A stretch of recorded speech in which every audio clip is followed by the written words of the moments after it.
Welcome to Wisco Dice.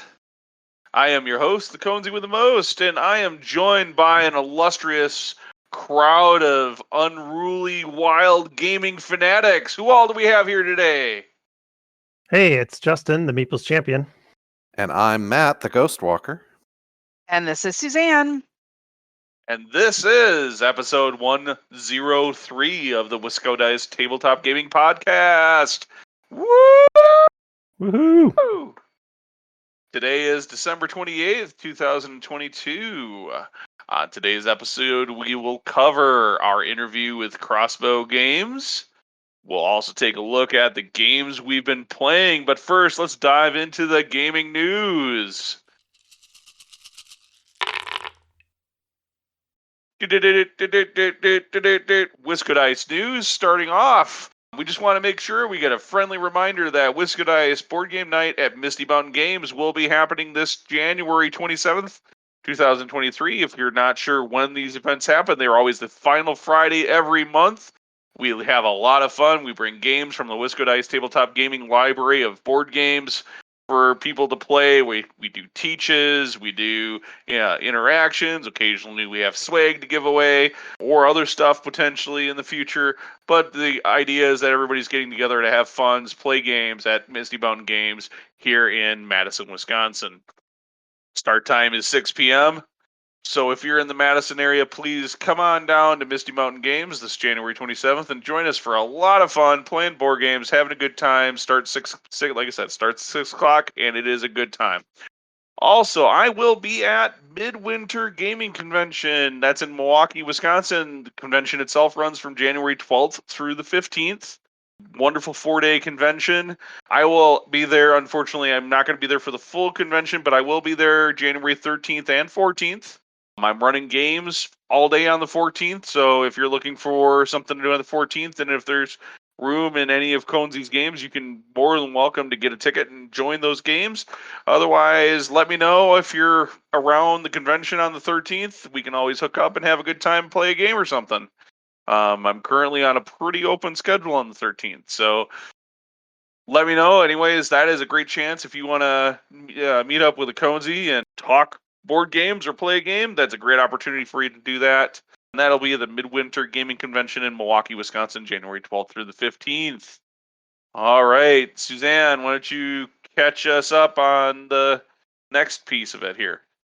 So, for an upcoming crowdfunding project that I have been following pretty closely and am getting more and more excited about, is the Batman Escape from Arkham Asylum by Night Games. You know, we love Batman and Batman games at Wisco Dice. Most of us play the Batman miniature games that Night produces. Well, this is a board game of Batman. It is going live on GameFound on January 24th of 2023. So when you hear this podcast, you should have plenty of time to check out and back that project.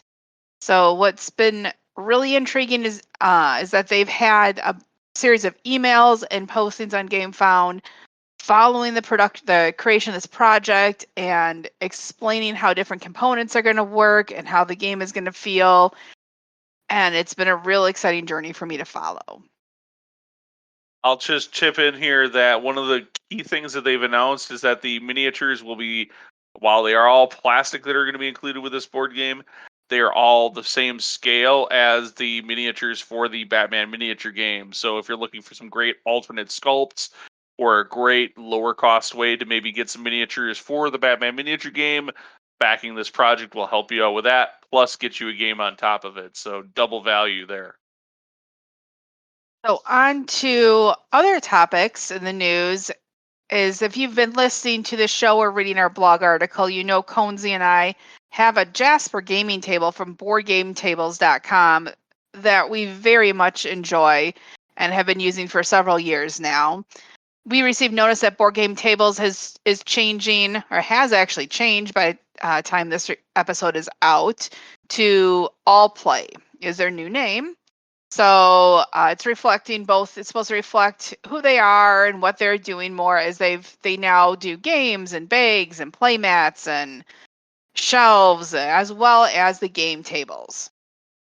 So if you are looking for boardgametables.com and you see it redirects you to a new website called letsallplay.com, you got the right place. All right, that pretty much wraps it up for our news. If you have news that you want to share with us, please reach out to us at hosts@whiskodice.com with your news tips. On to what games we've been playing. All right. Our first game to talk about today is Boon. This is a game from publisher Capstone Games and designer Alexander Pfister. Playtime is listed at 40 minutes per player, and it plays from 1 to 4. Ben and Suzanne and I got to play this recently.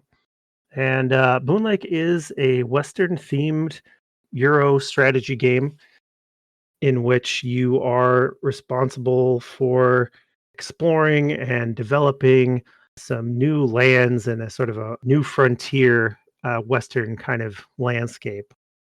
You're going to be building buildings and constructions by playing cards. You're going to be hiring individuals on the same cards that can provide you benefits for your gameplay.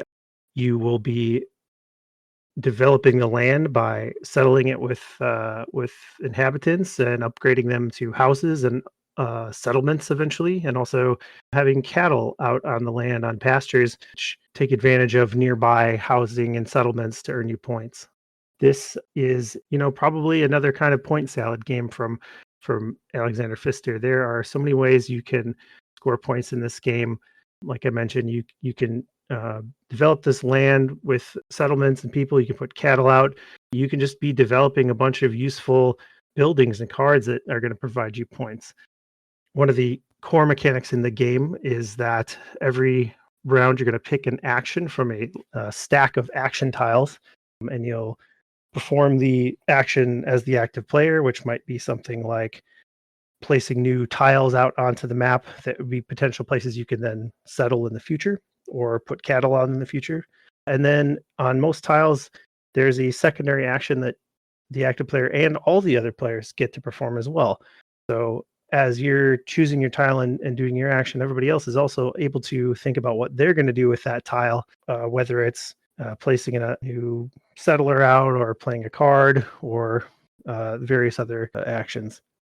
The action tile you select is also going to determine how far your ship is going to move on the river. The map in the game is a bunch of hex tiles with a large river running through the center.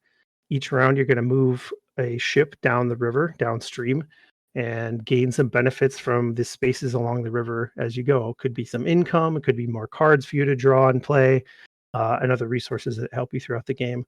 And that river movement also acts as the game clock. So as you progress through the river, you'll cross through these gates or dams, and those trigger interim scoring in the middle of the game where you're going to be able to score a particular feature, the number of cattle you have out, or the number of presences you have in a couple different regions or something like that.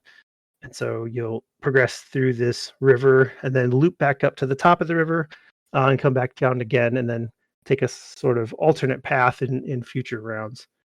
I like, again, this is one of those where the game timer is thematically integrated, time tracker to track the rounds, but you get to do this physical thing where you're moving a boat down the river and making some choices along the way of what do I want to pick up, how far am I going to move based on the action I pick.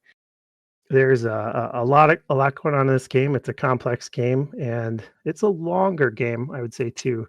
But I think it is another good design from Alexander Pfister. I really enjoyed this one. It's definitely one that I'm going to need to get some more plays in to really get a feel for some strategy. I think in this most recent play, I started to catch on to some of the things that would be, more optimal moves and that kind of thing. But there's a lot of meat in the game, so you can get a lot out of each play that you're going to have of it. How's it for you guys, Ben and Suzanne? I will say I enjoyed the game mechanics. I enjoyed the artwork, and it was fun adding the different components to my town, like having a distillery and having a saloon and hotels. The theme of the game didn't really come through too much for me. I felt like I could have plopped a space theme on it. Well, I guess you can't have a river in space, but maybe you're inhabiting a new planet or something, or whatever, exploring the islands like you do in Maracaibo or whatever type of thing. But the actual game itself was a lot of fun, building up the engine, being able to do actions on other people's turns was really nice. So even though it was longer, and it was a longer game, it was enjoyable longer. You didn't feel like it was being drawn out. And Ben, what were your thoughts? So I'm gonna note that I am not a fan of Western themed games as a general rule. So when Justin finally helped kind of decide this is the game that he wanted to play, I was maybe a little less than enthusiastic about it, but okay, sure, let's give it a go. What I found was a game that I actually really liked, the game mechanics and the game itself. The one thing I probably caveat is I think it's a little, it felt a little long for what it really did. Maybe a little overbloated, and yeah, definitely did not make me feel like I was playing a Western game. A lot of those elements that you would think of the classic Wild Wild West of, maybe gunfights or cattle wrestling or any of that kind of stuff, maybe a train heist or anything like that. None of those elements are ever represented in the game as elements or things that you can do from a interactions perspective. So really the game is very much more on the strategic mechanics type of game. And from that side of it, it was an actually really good experience. Although, like I said, it seemed like it went a little long, and it took a little bit longer to get where it was going than maybe it needed to get. But that said, it was a first play, so that initial impression on a crunchier game, I felt very similar to that when I played Ark Nova. That I felt like it took a little too long to get where it was going at the beginning, and wish it just got me there to start the game, and so that I could just dive into the meat of it a little bit faster. But then after a couple more plays of Ark Nova, it turned into my game of the year for 2022. So I don't want you to think that my initial impression means that this game is bloated and you shouldn't play it. I think it's a great mechanical game. I really enjoyed that piece of it. Thematically, if you don't like Western games, this is still a game that you will like. And if you do like Western games, this is a game that you will be able to maybe seep out some theme, but some of those classic things you're looking for in the gold rush or the gunfights or the train heists or anything like that, it's just not really well represented in this game at all. I do feel like I have to defend the theme of the game a little bit here, because you're looking for, I think what you're expecting is a wild, wild west kind of game. This is just the calm west. This is a game about developing a settlement and pasturing some cattle and just, building up your town and adding buildings and hiring new people. I don't have quite the criticisms of the theme that you guys do, but maybe theme is just less important to me in general. I'm a Euro gamer. It's something that's not the first thing I look for in a game, and I do share the criticism that it felt long, but I think my inclination is that it is mostly due to being new to the game. I felt like we did start to pick up pace as we went along, and the mechanics kind of became more evident in how they work together. But again, I think it would take some plays to figure out if that is something like you said with Ark Nova, where it does pick up once you figure out what's going on. I think it's worth it to figure out, if this is a game for you, give it a try. It is a game that you're going to be playing for a while, so just plan accordingly. I'm just going to say the fact that it was a long game was definitely not a negative for me. I actually sometimes enjoy having a longer game. So, because by the time you get some games set up, then you take a breath and it's like you're done playing it. So this was, you set up, you sat back and you enjoyed playing it. You had some socialization time. which is really important to us gamers that are female, I think. and then then it went on. He felt like it was a full game, and then it's going to be done. Yeah, so that was Boon Lake from Capstone Games. Let's talk about another game, and that's one with my favorite thing in the whole wide world, just about. That's not Batman. It is dinosaurs, and Dinogenics from Ninth Haven Games is exactly that. It is a game with playtime of somewhere between 90 and 120 minutes and plays 1 to 5 players. Myself and Suzanne have played it most recently. Brian has had an actual opportunity to play it in the past. There is a reprint coming. It is one of the dinosaur games, like dinosaur theme park games that are very hard to get your hands on, but there is a new reprint, probably with an expansion or something coming to crowdfunding, is my guess, in 2023. So that is something to be excited for if you're trying to get your hands on this game. Dinogenics is a competitive game.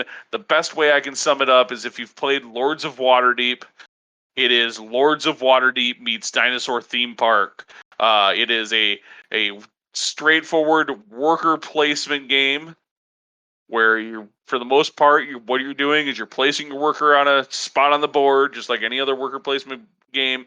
You're getting the resource from that spot, or whatever that spot lets you do.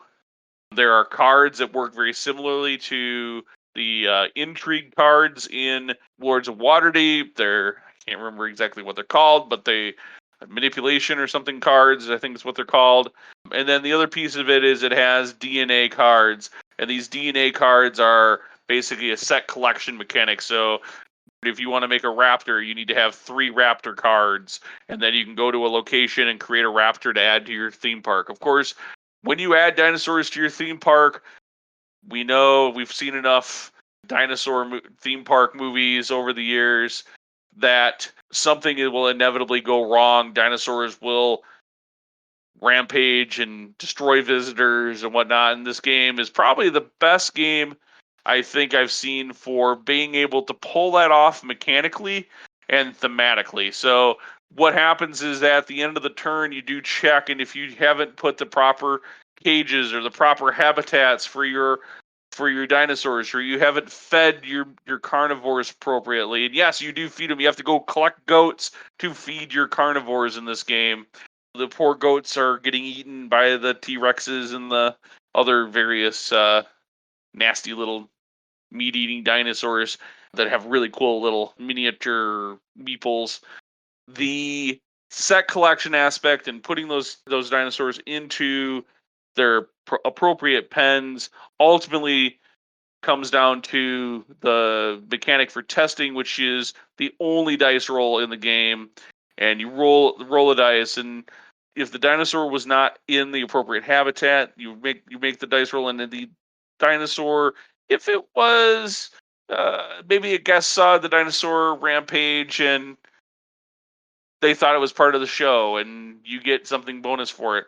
But most of the time, the dinosaurs, when you roll the dice, will rampage and either destroy a facility or knock down the fence, or worst case, they'll do that and eat a visitor, which is bad, and you get a scandal token, which is worth -6 points at the end of the game and is really, really bad. Ultimately, at the end of the game, after 7 seasons, it was a 7-round game. After 7 seasons of the game, somebody has the most points and wins, which is always, it seems like, the conclusion in all of these dinosaur theme park games. Anyways, that is Dinogenics. Suzanne, did you have any thoughts that you wanted to add to that giant ramble of a description of this game? And if everyone was able to follow that, they should definitely play this game because they will win. No. This is a really nice game.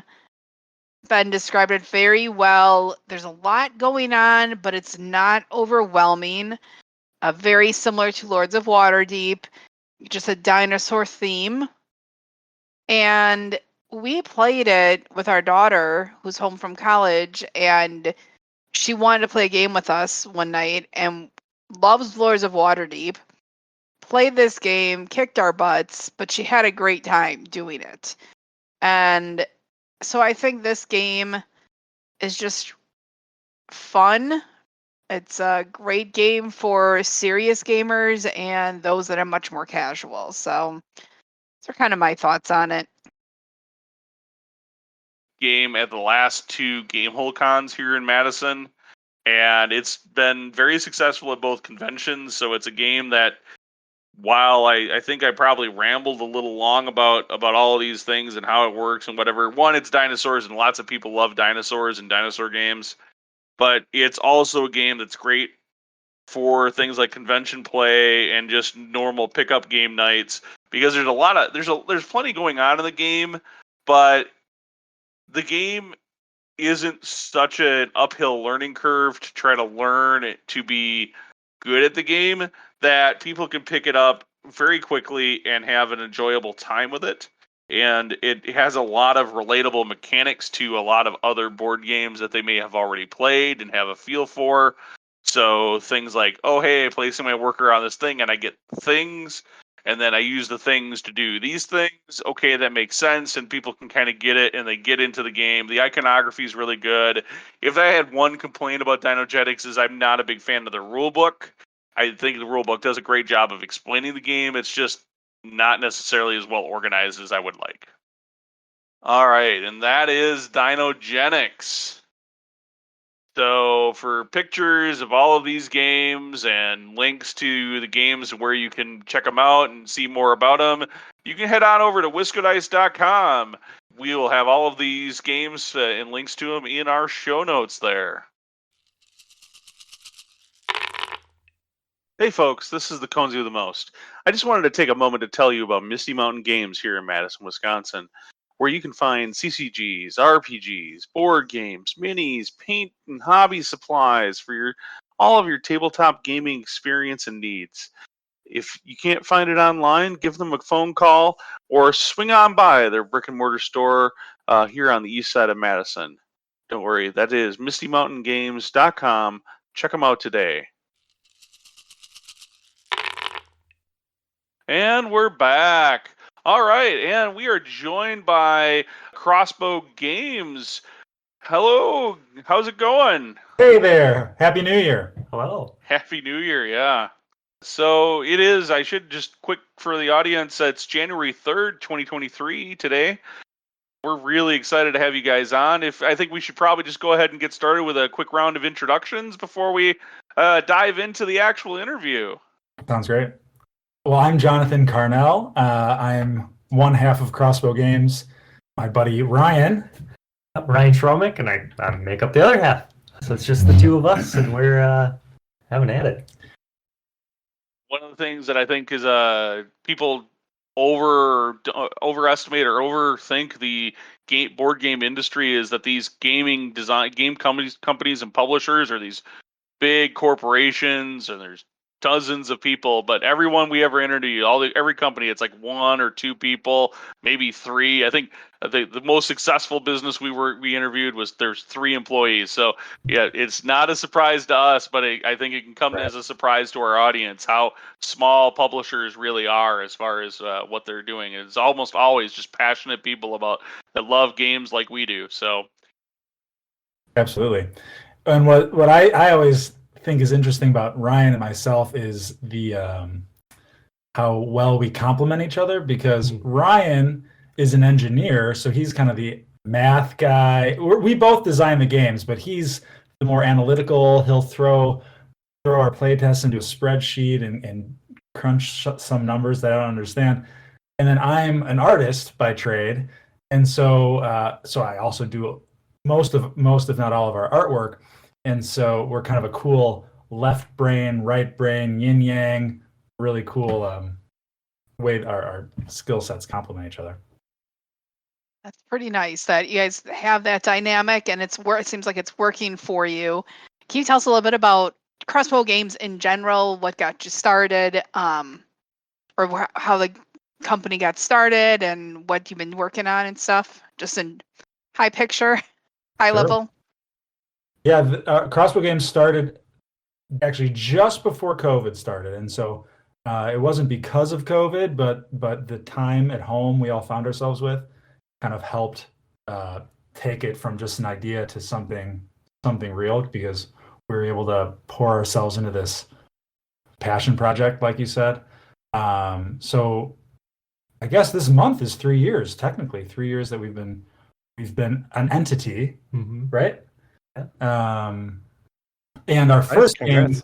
Oh, thank you. Our first game wasn't published until fall of 21, maybe. So anyway, relatively short lifespan so far, but yeah, we're Crossbow Games. I guess to tell you what we do, we specialize. Our passion is small, light, you could say filler games.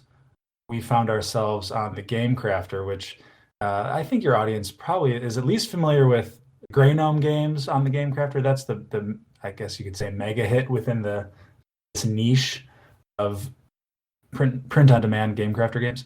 And so that's Jason Glover. He makes a lot of awesome Mint-in games on the Game Crafter. And he was a big inspiration for us. When Ryan and I started designing, we conceived tons of different game ideas, some that they kind of got bigger and bigger and bigger. And then once we discovered this Mint-in format and how lovely and perfect the product is, we started simplifying and streamlining until we get our games down into Mint-in format, and it just kind of, the constraints kind of exploded our creativity. And it's so far we have 3 Mint-in games that are out, and like I said, quite a bit more on the way. Yeah, we have a backlog that's quite insane because it seems like every new idea just kind of splits off and forks off into another idea, and then we'll come back and visit those mechanics and plug them into something else. And by the time we're done with one, we might have 4 others that are like, "Ooh, we could approach this or try that out in play testing." It's kind of fun in that regard. That sounds like a good problem to have. Paring them down is the real problem. Sure, yeah. Well, let me ask, what kind of got you into the idea of designing games in the first place? Just something you were always interested in, or what kind of pushed you into we want to actually design our own stuff? I mean, Jonathan approached me and asked, or he was mentioning designing with his brother, and I'll let you get into that. But yeah, I mean, Ryan and I, our friendship kind of probably blossomed over games. We've known each other for many years, and we're gaming buddies for many years. I like to assume for many, many gamers, everyone has a game kind of cooking in the back of their mind, or they wish they could design something if they could. And so that was probably the same for the both of us. It was something that I'd always wanted to do, but didn't know how to do or where to start. And I guess the beginning of it is that I like I said, I'm a professional artist. I work in the fashion industry, but my passion is games. And I happened to meet a local board game designer who worked on war games many years ago. We ran into each other at a Panera Bread of all places, and struck up a conversation about the games he was playtesting. And before you knew it, I was working on a game for him. And after a few years, I had done a handful of war games. And war games aren't my genre that I play in as a gamer myself. It just happened to be what I was doing professionally. And so then after a few years of that, I thought, once I had my name on BGG and some credits to my name, I thought, oh, you know what? I'm a professional game artist. Like, I actually have a little bit of know-how. And so that's then what gave me the confidence to say, I can actually design my own, and I can, I can design my own and do the art for my own. And so that, I guess, is the backstory of Crossbow Games. Well, that's a lot of history there, and I think you have a very interesting model with what you're doing with the print on kind of demand type games, and then the small Mint-in form factor. It's a form factor that we actually like a lot because it's so easy to travel with and take with you, and still be able to play it and be able to play it, in so many different venues. So one of the things that we were curious is kind of to get to know you better is what games really inspire you. What? For me, it's a lot of video games, interestingly enough. I mean, from Smash Bros. To Mario Kart to the old Halo games, just seeing little mechanics in there that you can just pull out and emulate through a card is just really interesting and fascinating. How you can just pull something and try to get the fun factor out of it, or like what you call the The essence. yeah, just the essence of that. Yeah, and try to put it into a different format that's not 3-dimensional or even have or even has some sort of timing associated like it would in a video game. But also for you, magic. Oh yeah, magic. Magic's a big interest and an old hobby of mine. Unfortunately, I've been priced out of that. But I mean, Aren't we all? Yeah. There's almost what Ryan and I do is we just are always on Instagram video, and when one of us comes up with an idea, we'll just shoot each other videos, and we're back and forth all day. Every other day, we're blabbing at each other, and both of our wives are just exasperated by it because they always, like, my wife always hears Ryan blabbing in the background, and Ryan's wife hears the same. And where am I going with this? Oh, so we're always brainstorming something. And usually there's some reference that Ryan makes to Magic the Gathering, which I'm less familiar with. I didn't grow up playing it, but it's a cool reference point for Ryan. And I suppose for myself, I play a ton of games, especially with my wife. And as we had children, we'd play more and more and more small, quick, light card and dice games. Where when I started in the hobby, it was a lot of big, heavy, like Stefan Feld Euros. And more and more and more, we just are playing card games. And so I used to say Carl Chuddick was my favorite designer who did Glory to Rome. I'd still say I'd say it's my favorite game. And so every time Ryan pitches an idea to me, I say, oh, but what if we could do multi-use cards? Or what if we could tuck the cards under each other in the kind of Chuddick form?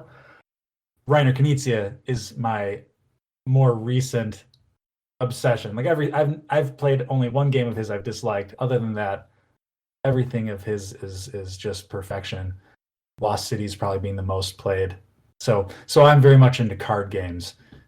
We kind of go back and forth. We don't know if we start theme first or mechanism first. It's pretty mutual, pretty even. Mm-hmm. The way these ideas kind of evolve in the way we brainstorm. But the games always need to be, in my mind, mechanical in the end. Maybe like Knizia, like that. It's not just theme and story. There's definitely clean mechanisms holding everything together. You talked a little bit about the constraints for your designs when you're limited to this mint tin box format. Do you find that those constraints drive you to focusing really on tightening those mechanics up? Not to necessarily sacrifice theme, but it seems like you would kind of really need to get that good to keep it in that format. Is that? Yeah, like I said, our first games just kept getting bigger and bigger, and then these constraints, they made it almost simplified it. Like you couldn't do all the things you'd want to do, and so it helped. And it's constrained in multiple ways because the size is the most obvious constraint, and so you can't have more than really 54 cards. And you can't have more than a certain amount of dice. And my theory is that what it yields is a product that speaks to a certain type of gamer or a certain type of situation. Throw it in your pocket, take it to a coffee shop. And so anything bigger, anything that wouldn't fit in a mint tin, in my mind, doesn't belong in our line of games, because then that's maybe for a different brand. It's for a different publisher. And so even though our games, we play with different types of mechanisms, just the space alone constrains them to be not overly complex. But then additionally, the space was kind of fun to work within. I usually start with, in my design software, like my 54 cards, and I know like that's the max. And then I start playing within that, and it actually helps get to the end point. That's kind of fun and like generative in a way, but I don't know if that's a word, but the rules has been the surprising constraint, because we typically do it on this. There's a little 4-panel folded piece of paper that is the size, folds down to the size of a mint tin card. And so it's, 8 panels. And even our simplest game, it's so hard to edit it down to be both readable but still very specific and accurate to make a successful rules. And I don't want the font to be 5-point font. It needs to be readable without a magnifying glass. And so I edit the language, I edit out words, I make as many contractions as I can. I make every number a Roman number instead of it written out as the word. And still it's so hard. And so sometimes we have, there might be an idea that would require its own paragraph to explain the rules. And it's like, well, there's simply not room for it. And somebody might say, well, then you're walking away from, what if that was the perfect game and that you're missing the rule that would make it the perfect game? But again, in my philosophy is that, well, if it can't fit within these constraints, it really doesn't belong. And what we end up with is a smoother, more accessible game that would appeal to a broader audience.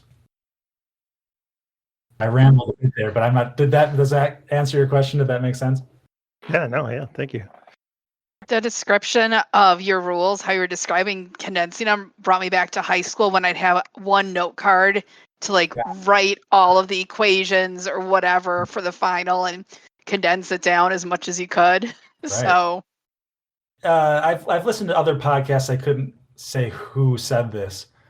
I've listened to advice that is about focusing the game, even big games, trying to focus on what is the fun factor, what is the essence, what is the thing that makes you come back to this game, what is the main objective, et cetera, et cetera. And so probably a lot of games, that's a bit of advice to hone and focus. And so the small constraints just help us get there quicker, maybe. With these two, to hone in on that one mechanic that really drives the fun factor, but then to find a couple auxiliary mechanics that kind of synergize with that to just make it's not just a soup of mechanics, but it's like a well-oiled machine that just, it works.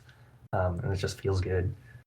It's pretty cool to kind of arrive at that point, because we have a lot of games that are just sitting in this nebulous backlog that are a mechanic soup right now, but someday when that gel's just right or bakes just right, or whatever analogy you want to use, metaphor, I think that's when you kind of strike gold. And then you're like, whoa, so excited until you hit the rules writing. Well, and one more thing. I just wanted to jump in on the you mentioned one card, note card. Well, I thought Mint Tin was as small, about as small as you could go, but the Game Crafter is currently running a contest that is the single card game design contest.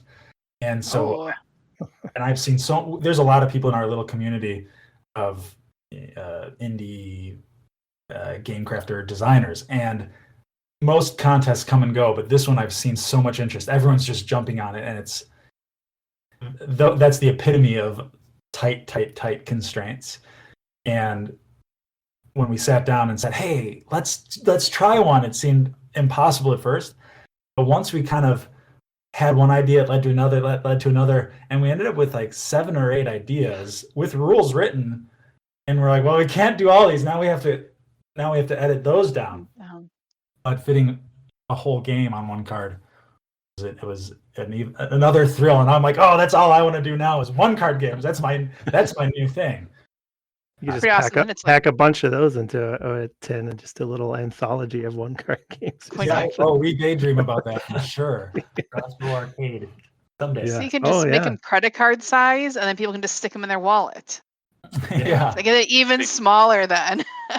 Take all the games, and then they can form one big game too. Ooh, a Megazord of games. Yeah. That would be pretty awesome. So you were mentioning game crafters that you've been working with. Why did you choose to launch your games via the print-on-demand services versus going with a lot of one of the crowdfunding like GameFound or Kickstarter? The main reason, when we started, we weren't really sure what form our company would take. In fact, I first kind of imagined this with my brother, and he's very much into abstract games. and I had access to a laser cutter, and we were thinking we were gonna laser cut abstract games and sell them on Etsy. And then Ryan and my brother's out of town, Ryan's local, and it was our development that really kind of built momentum. And we had these games. We're like, well, what are we gonna do with them? And the main reason we went with the Game Crafter was probably that it was less risk than Kickstarter. Like I mentioned Glory to Rome. That's an infamous story where I think these can get managing a Kickstarter campaign it takes investment and time and can be a financial risk. And so it seemed like, you know what, at least when we start, let's try this, see where it goes, and who knows what happens in the future. But then additionally, what we realized, because we've already said it a bunch of times, how many ideas we have, is it gave us the chance to try even more ideas and get to the finish line a lot quicker. Whereas you can imagine a Kickstarter, you'd have to work on, it's not just the development and the art and the playtesting, but you need more reviews and video reviews, and you send it out to podcasters, and it just, those campaigns, you can hire a firm to help you manage them because they can be so complex. And so I think you could have spent 3 years doing one game for a Kickstarter. In our case, we're 3 years in, and we've got 3 games published. 2 will be out, in the first half of 2023, and we'll have more after that. Any other reasons, Ryan? I mean, semi-related with the Kickstarter tie-in. Our first game that we didn't publish, we spent probably a year and a half working on and honing, and we came up with multiple prototypes, and it felt good, but it was until the point we set that aside and started to work on other things that just exploded, because we were starting to combine mechanics from different ideas outside of this initial game we worked on. Had we proceeded with a Kickstarter for that, I think we could have done a good job on it. It's just we wouldn't be where we are as designers now, if that makes sense. Well, it's nice to actually have some stuff under your belt. So if you ever do go the Kickstarter route, you can say, "Hey, look, we made this stuff already. We got some successes. You can, rely on us a little bit." Well, and yeah, we keep kind of growing our scope very slowly and kind of in a calculated way. Because, like I mentioned, we're dads, we have families and other jobs, and so we keep kind of, let's see where this will go.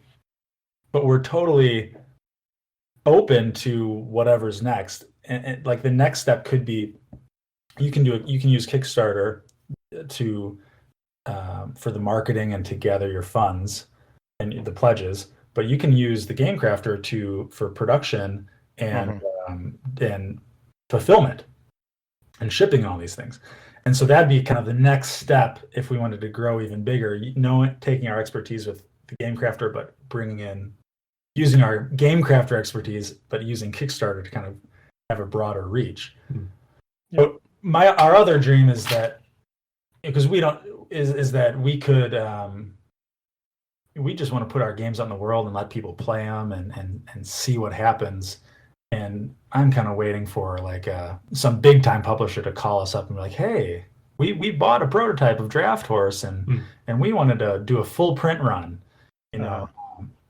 That's something we're definitely open to. So who knows? You never do know, and I think I mentioned this on a different interview, but I gotta imagine that it was, as a game designer and publisher, when you go back 10, 15 years ago, even pre-crowdfunding, pre-Game Crafter, what do you do to fund these great game designs? Hello, banker.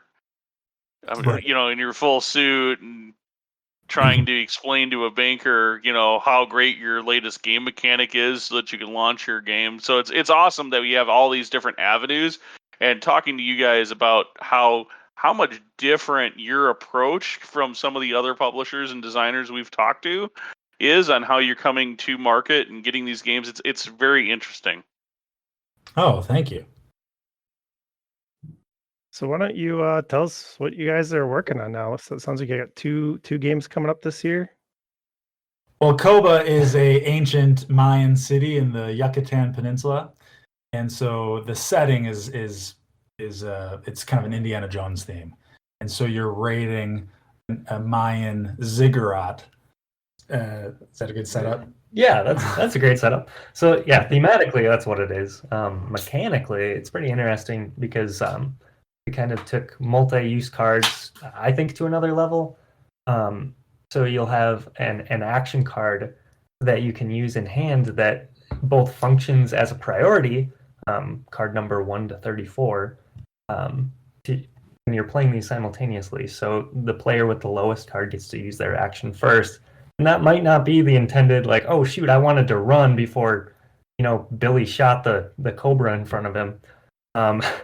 So you have that interaction, but then these cards, they're not just action cards used from hand, but they make up the temple steps, and these temple steps shift around, and you're trying to climb them in ascending order. So you're constantly shifting cards from hand to the table, and then also trying to get into your teammates' minds as to what cards they might use and how they might prioritize, so that you can work as a team up this, or to ascend this ziggurat. So it's kind of like a madcap, zany, strategic, but there's laugh out loud moments when you kind of whiff or you play the wrong thing and you get tripped up and you get a curse, kind of thing. All 4 players run into some kind of pitfall at the same time. And it's like, seriously, guys. And Koba is notable because our first 3 games were all 2-player. What we found was that Ryan and I, because it's the 2 of us and we see each other a lot, but we don't have a bigger gaming group we can tap into as often. Most of our, even if we came up with a 4-player game, 5-player game, it was the 2-player games that kept growing and being refined because that's what we could get to the table the most often. And maybe it's my preference too, because that's what I play the most of with my wife. But anyway, so our first 3 games were all 2-player, and we said, you know what, 2-player competitive. So we had 2 design goals. We're like, we should do a co-op, and one day we should do a 3 to 4-player game. And so Koba brings both of those design goals together. It sounds like there's maybe some limited communication aspect of it too. Correct. Exactly. Glad you picked up on that, because that is You're saying we're not sure if we're gonna do, if we're picking up on what we're planning to do. It's you aren't able to really say I'm playing this card or whatever. right. Sounds cool. Yeah. So limited communication, but when it hits the table, you can flex what you do a little bit to some extent. Yeah, like how you execute it. Right. That's kind of a nice way of doing it, 'cause it sounds like you eliminate that need for one person trying to run the entire cooperative game. So Yeah, no quarterbacking. yes, yeah. So that was one of the 2 games. What's the other one that you have coming out? Then our next one is called Lunar Chess, and that one is back to 2-player format. And it is, well, it's set in the future. You're 2 mega corporations colonizing the moon, and you're developing the same kind of mega city on the moon, but you're competing for influence over the moon. It's kind of it's not technically stockholding, but it feels kind of like an Acquire or a Tigris and Euphrates, kind of where you're trying to invest in what will turn out to be the biggest crystal farm and solar panel farm and housing developments on the moon. The uniqueness of the game is it's got kind of multi-use cards again. On every card, there's terrain types of, like I just said, crystals and solar panels and housing. That's what you lay down onto the table. But in the center of each card is a symbol from chess. Each player has 16 cards, and each card has one of each player's deck has the entire move set from traditional Western chess. And when you play the card into the terrain, it serves one function, but it activates the movement of this each player has a pawn called the speculator, and it activates the speculator who runs around this colony laying investment cubes on the terrain. And so it's the game. Lunar chess. The name Lunar Chess is both referencing the movement, but it's also kind of an intentional.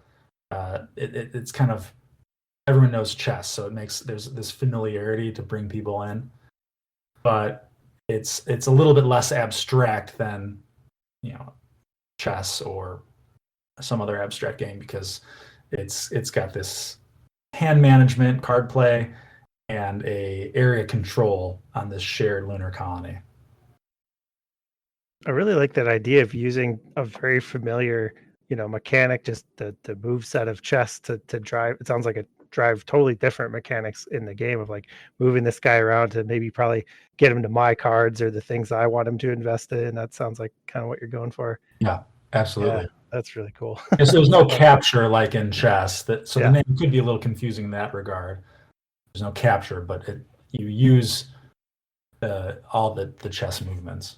Yeah. And what's cool is you're trying to make some complicated moves because there's moments where I'm like, oh, all I need to do is get over to that crystal so I can invest in it, so I can get the majority over my opponent. But all I have is some pawns in my hand. What am I going to do?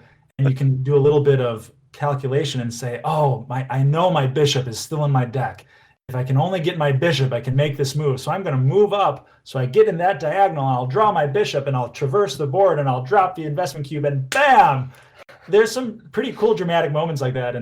And there are some moments that feel like chess because in chess, it's all about planning several turns ahead. And Yeah. you do that to some extent. You've got a limitation of your hand, but you can say, okay, I'll pawn to there, then I'll bishop to there, and then I'll knight to there, and I'll drop the cube. So it'll appeal to board gamer, like strategy board gamers, abstract gamers. It'll appeal to anybody. That sounds really cool. Except for the people that's brain hurt right at the moment. If your brain is tired and worn out, it doesn't sound like that's a good game, but it does sound like Right. fun otherwise. Yeah, my wife, both of our wives are good sports to a degree. They'll play some of our things. So I got my wife to play Lunar Chess with me once, and she's like, well, I don't like it, but it's a good design. She See, doesn't that's what- like area control is not her cup of tea. Yeah. Yeah. But while I'm on the subject, a little plug. My wife adores Draft Horse, which is the first game we put out. She and I, that's in the glove compartment of our car at all times, and it's our go-to coffee shop game. So she and I have played it over 100 times easy. That's pretty cool. So you've got two other games also besides Draft Horse that are already out. I don't remember their names. You had them. I've seen them, but I don't remember Curry them. the Favor. Say that again. Scuttleball and Curry the Favor are out. Okay. Um, Do you have a favorite among those, I don't. Do you? or ones that you're more excited? Have Yeah, parts well, you're I- excited about? Maybe I'm biased. Draft Horse was the first game we put out, and it's my favorite. Okay. But like I said, I've played it over 100 times just with my wife, so that one never gets old to me. And interestingly, our first few designs, like Draft Horse, was the first game we put out, and I was at the time, we've worked together this whole time, but I was kind of the principal designer on it. I worked it out in my head to the point where it was basically all me. Our second game, Curry the Favor, Ryan, well, he I don't know when he came up with it. It was like he woke up one morning and just had the idea and it worked. And so he's the sole designer on that one. But I believe every game since then has been a mutual collaboration where we're both credited as the designer because our kind of hive mind is just gelled together, and you don't know whose idea is what, and our ideas just keep kind of building on each other's and evolving. So Yeah, and by hive mind, I'll unpack that a little bit because we're so left brain, right brain with our backgrounds. Jonathan will have a great idea, or vice versa. I'll have a great idea, at least in my mind, or Jonathan in his mind, and we'll share that. and we will come away with something completely unrelated to what the initial idea was. And then we'll be like, oh, like this? And so the initial originator of the idea will be like, what? That's not at all what I meant, but that's really cool. Let's look into that. Well, and Ryan opened me up to this diverge, converge mode of problem solving or strategizing, where you start with a problem and you diverge. You have this divergent thinking. You come up with as many variants of that idea, as many solutions as possible, and then you assess all those solutions. You kind of then start to hone back into the best of them. Because if you just start with one idea, you'll just kind of keep spinning in it and keep trying to refine the same idea, which might yield a great result, but you might be missing out on a ton of solutions you never even dreamed of. And so intentionally, sometimes we explore, we start with the same game design, and I have something I'm like, I like this, and he's like, but I like that, and we're like, let's try it and see who wins. And we go off in our minds and in our sketch pads and come up with designs, and kind of compare notes, and oftentimes we lift the best parts of both and combine them into one idea. Awesome. Hearing about your design process and you talk about some of these games has definitely sold me on some of the games that you're talking about. So, how do I get your games? Tell us how people can find your games and buy them. What do they need to do? There's the best place to go would be on Instagram, Crossbow Games. It's Crossbow_games. That's where we're the most up to date. That's where you can see our development in real time. If we're running a sale, if we're launching a new game, that's where you can, kind of stay in touch with us, if you will. And from there, you'll find links to our shop on the Game Crafter, and you'll find the link to our website, which is crossbowgames.com. That's really it. Instagram, crossbowgames.com, the Game Crafter. We have a Discord, but it's pretty dormant. It doesn't do much. Right. Someday. Yeah. When are Koba and Lunar Chess going to be releasing? Do you have firm dates yet, or is it just 2023? No firm date, but I'd say in the first half of 2023. The art for Koba is done. The play testing is done. The rules are done.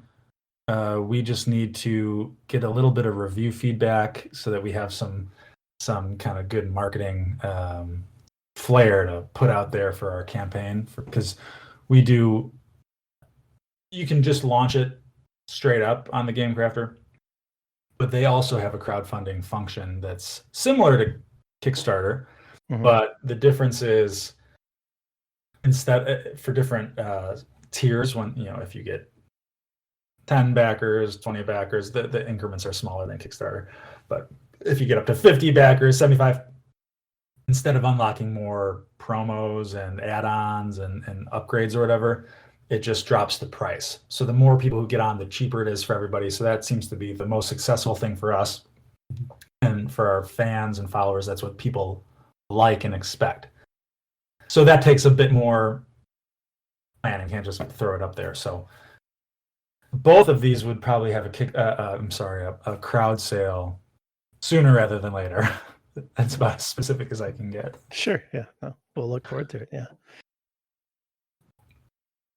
And of course, we will have links in the show notes for Crossbow Games and where you can find and purchase these games, for Game Crafter, for all the games that are currently available, as well as you'll be able to see more information about the two games that are coming up here in the near future. Both of them sound pretty brilliant and a lot of fun to play. Thank you so much. Thanks. Wait, hold on. One more quick plug. I have to interrupt because prior to both, those are our true titles we're most excited about, but prior to that is the one card game contest on the Game Crafter. And that concludes January 9th. And I don't know the specific dates, but voting will be open. The voting will be open to the public, presumably the end of January or sometime soon. So that's our most immediate thing that I'd like to draw people's attention to, because We've got some kind of party game, dexterity games that we'll be putting out there, spy themed. One's kind of a Lord of the Rings theme. Anyway, so those are what I'd love people to navigate to the Game Crafter Find That contest and vote on those things. We would appreciate that so much. Yeah. We'll make sure we have a link to that as well in our show notes. But I was just going to ask, do you guys have anything else that you wanted to share before we wrap this up? No, that was it. We appreciate you guys so much. This has been a blast. Absolutely. It's been a blast talking to you and really gaining a different side of insight into the board game design and really a different avenue and approach. It really was fascinating to listen to you guys talk and how you've come up with it.